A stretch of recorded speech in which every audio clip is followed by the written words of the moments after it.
जाऊयात नागपूरमध्ये विरोधकांचं सध्या आंदोलन सुरू आहे।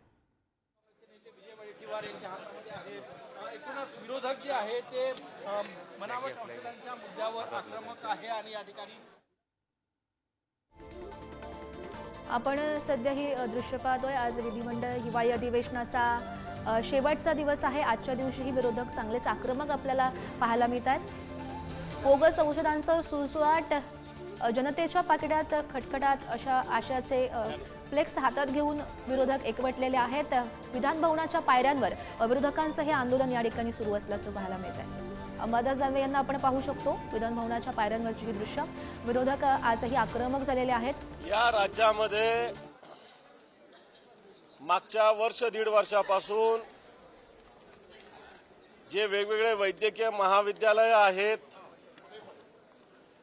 शासकीय रुग्णालय आहेत, या ठिकाणी बनावट औषधी दिली जाते। या बनावट औषधी डॉक्टरांनी ओळखल्या होत्या, त्याच्यावर स्थगिती दिली होती, परंतु तत्कालीन मंत्र्यांनी ही स्थगिती उठवली आणि पुन्हा एकदा ह्या बनावट औषधी वेगवेगळ्या रुग्णालयात पोहोचलेल्या आहेत।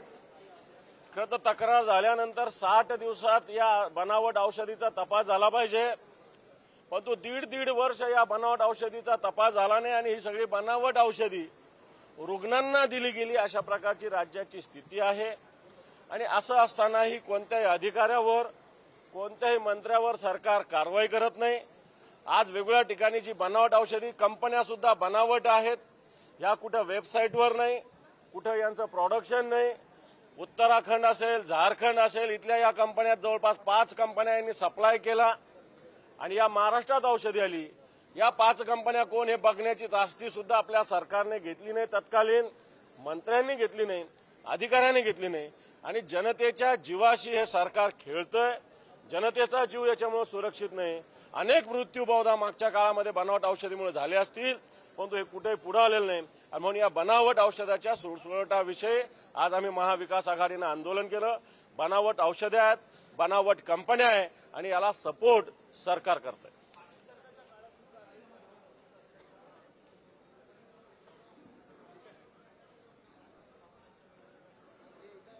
त्याची चौकशी झाली होती, याची चौकशी अद्याप झालेली नाही। बनावटला हिंदीत काय? जिस प्रकार नकली दवाइयां इस महाराष्ट्र में पिछले समय में अलग अलग गवर्नमेंट हॉस्पिटल्स में आई है, ये नकली दवाइयां जिस कंपनी ने भेजी वो कंपनी भी नहीं है कहीं उत्तराखंड। आपण सध्याही पाहू शकतो दृश्य। बोगस सरकार अशा आशयाचे बॅनर घेऊन विरोधक एकवटलेले आहेत। विधान भवनाच्या पायऱ्यांवरची ही दृश्य। विरोधक आक्रमक झालेले आहेत। बोगस औषध प्रकरणी आता विरोधकांनी हा आक्रमक पवित्रा घेतलाय। अशा आशयाचे त्यांच्या हातामध्ये आपण बॅनरही पाहू शकतोय। पुढच्या